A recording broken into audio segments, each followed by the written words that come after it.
नमस्कार, मी डॉक्टर पंढरी उत्तमराव इंगळे, गंगे hospital Chikhli Ayurveda today या YouTube चॅनलवर आपलं सगळ्यांचं स्वागत करतो।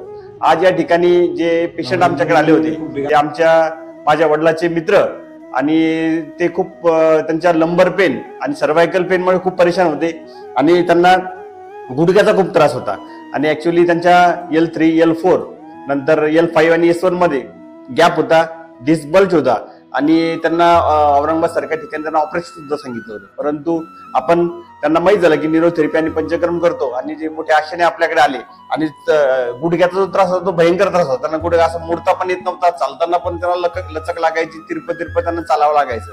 तर या सगळ्या परिस्थितीत आपण त्यांना 7 दिवस या ठिकाणी न्यूरोथेरपी आणि पंचकर्म या सगळ्या आपण त्यांना खूप चांगल्या पद्धतीने उपचार दिले आणि त्यांना कसं वाटलं, त्यांना काय काय त्रास होता ते आपण त्यांना विचारूया। काका, आमच्या प्रेक्षकांना नाव सांगा तुमचं।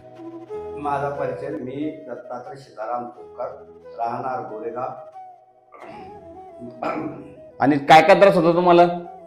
मी डॉक्टर साहेबांकडे, त्यांचे वडील माझे मित्र आहेत, त्या हिशोबातून त्यांनी सांगितलं की आपल्या मुलाकडे एकदा जाऊन पहा, कारण तुम्ही भरपूर दूरवरून औरंगाबाद वगैरे नगर पण त्या दवाखान्यातून पण आलो तरी माझे कोणताच फरक पडला पाहिजे तसा आराम पडत नव्हता। ओके, पाहिजे तसा आराम पडला नाही। नंतर मग मी आमच्या मित्राच्या म्हणण्याप्रमाणे डॉक्टर साहेबांकडे यायचं ठरवलं आणि आलो। तेव्हापासून त्यांनी सांगितलं की बाबा तुम्हाला 7 दिवस ट्रीटमेंट करावं लागेल, 7 दिवसात तुम्हाला 100% आराम पडेल। आजचा 7वा दिवस आहे। मला चालण्याचा त्रास होता, चालता येत नव्हतं, पाठ मान कंबर नेहमीसाठी दुखायची। ती आज 3 दिवसापासून मला एकदम चांगल्या स्वरूपात फरक पडलेला आहे।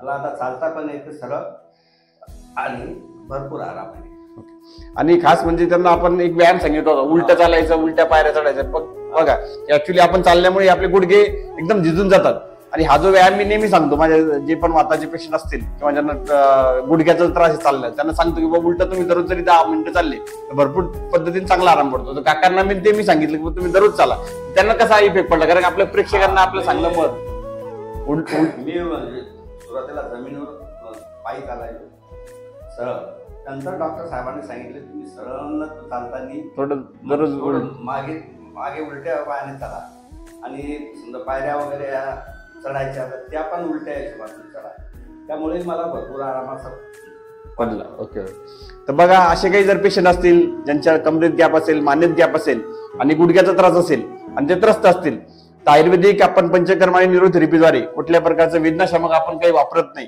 ते कुठले इंजेक्शन आपण वापरत नाही आणि निश्चित तुम्हाला 100% चांगला आराम पडतो। त्यासोबत व्यायाम, आहार विहार, तुमचं जेवण या गोष्टी जर पाळल्या तर निश्चित तुमचं आरोग्य चांगलं राहू शकतं। तर असे जर कोणी रुग्ण असेल त्यांच्यापर्यंत हा व्हिडिओ जरूर पोहोचवा। धन्यवाद। जय आयुर्वेद।